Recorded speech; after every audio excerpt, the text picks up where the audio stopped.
Hola a todos y bienvenidos. Hoy vamos a hacer algo un poco distinto. Vamos a ponernos el sombrero de detective para intentar resolver un verdadero enigma médico, el diagnóstico, que a veces es súper complejo, de la enfermedad celíaca. A ver, la pregunta que planteamos puede parecer sencilla, ¿verdad? Pero ojo, porque la respuesta nos va a desvelar por qué diagnosticar la celiaquía es más bien como una investigación, una que tiene varios pasos, y no algo que se resuelve con una sola prueba. Bueno, para empezar, como en toda buena historia de detectives, lo primero es entender la escena del crimen. Y es que la enfermedad celíaca es una auténtica maestra del disfraz. Puede presentarse de muchísimas formas distintas. Y esto nos lleva a un concepto que es absolutamente clave para entender todo esto, el famoso iceberg celíaco. La idea es muy visual. Lo que se ve, lo que está en la superficie, es solo una pequeña parte. La inmensa mayoría de los casos están ahí, ocultos, sumergidos. Entonces, claro, la pregunta es, ¿por dónde empezamos a buscar esos casos que no se ven? Pues toda investigación necesita una primera pista, ¿no? Y en este caso, la más habitual, la puerta de entrada, por así decirlo, es la serología, o sea, un análisis de sangre. Y dentro de ese análisis de sangre, ¿qué se busca exactamente? Pues la pista principal que buscan los investigadores es un anticuerpo muy concreto, el anticuerpo antitransglutaminasa tisular, o TGT para abreviar. Pensemos en él como si fuera una huella dactilar, una marca muy específica que deja el sistema inmunitario cuando reacciona contra el gluten. Y fíjate qué interesante es ver cómo ha cambiado la ciencia. Antes se usaban otras pruebas, como los anticuerpos antigliadina, pero es que hoy en día están prácticamente abandonadas. ¿Por qué? Pues porque sencillamente no eran lo bastante fiables. Daban muchos errores en comparación con el estándar que tenemos ahora. Pero aquí es donde llegamos al meollo del asunto, al gran misterio.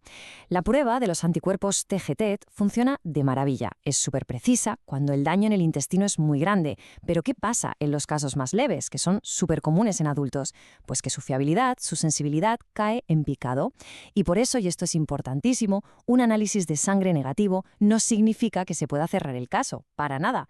Vale, entonces, si la primera pista, la sangre, no nos da una respuesta clara, ¿qué hacemos? Pues como buenos detectives hay que seguir investigando, cavar un poco más hondo. Así que vamos a ver las siguientes herramientas que tenemos en nuestro arsenal: la genética y la endoscopia. La genética, la verdad, nos da una pista potentísima.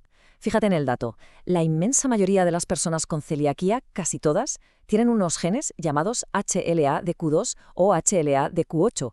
¿Qué significa esto? Pues que si alguien no tiene estos genes, es extremadamente, pero que muy, muy improbable que sea celíaco.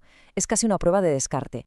La otra gran herramienta es la endoscopia, que bueno, básicamente es meter una camarita para ver directamente cómo está el intestino delgado por dentro. Y sí, a veces se ven cosas muy claras, signos que te hacen sospechar de daño, pero, y esto es clave, estas pistas visuales por sí solas no bastan para confirmar el diagnóstico al 100%. Y todo esto nos lleva a la que, durante décadas, ha sido considerada como la prueba reina, el arma del crimen definitiva en esta investigación, por así decirlo, la biopsia intestinal. Durante muchísimos años esto era el filán del camino, la prueba definitiva, la evidencia irrefutable que permitía decir, más allá de cualquier duda, sí, esto es enfermedad celíaca. Lo que se hace es que un patólogo coge esa pequeña muestra de tejido, la mira al microscopio y la evalúa.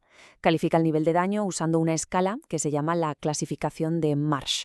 Va buscando, básicamente, si hay diferentes fases de lesión, desde algo leve hasta un daño ya muy avanzado. Pero aquí viene el giro de guión. Hoy en día muchos expertos están empezando a cuestionar esta idea tan arraigada. Parece que incluso esa piedra angular, esa prueba de oro, empieza a tener sus grietas. Sobre todo, y es un dato importante, cuando se trata de diagnosticar a adultos. ¿Y por qué? Pues porque se están encontrando con casos de personas que tienen síntomas clarísimos, que se sienten fatal, pero sus análisis de sangre son negativos y al hacer la biopsia el daño que se ve es mínimo o incluso casi normal. Y claro, esto genera una incertidumbre diagnóstica tremenda. A ver, entonces, si los análisis de sangre pueden fallar y las biopsias a veces no son del todo concluyentes, ¿cómo narices se resuelve el caso? Pues vamos a la que a día de hoy se considera la prueba definitiva, la confirmación final. Y lo más curioso es que la confirmación definitiva no es un resultado de laboratorio. No, la prueba final, la que de verdad cierra el caso, es la respuesta de la propia persona. ¿Cómo? Pues sometiéndose a una dieta sin gluten, pero una dieta estricta y rigurosa, y ver si hay una mejoría clara y evidente. El diagnóstico se confirma cuando se ve un patrón muy claro. Los síntomas mejoran, a veces de forma espectacular. Los marcadores que antes estaban alterados en la sangre, como el hierro, por ejemplo, vuelven a la normalidad. Los famosos anticuerpos TGT bajan hasta casi desaparecer. Y todo esto solo por quitar el gluten, sin ningún otro tratamiento. Y un apunte súper importante, sobre todo para los adultos. Una vez que el diagnóstico se ha confirmado de esta manera con la mejoría gracias a la dieta, ya no se recomienda hacer lo que se llama una provocación con gluten, o sea, volver a introducirlo para confirmar de nuevo el diagnóstico. No es necesario y de hecho podría ser perjudicial. Como hemos visto, todo este proceso de investigación demuestra que el diagnóstico de la celiaquía es un puzzle, uno bien complejo, con piezas que a veces no encajan a la primera. Y esto nos deja con una pregunta en el aire para terminar. En esta historia de detectives que no para, ¿cuál será la próxima gran pista, la próxima pieza que la ciencia ponga sobre la mesa?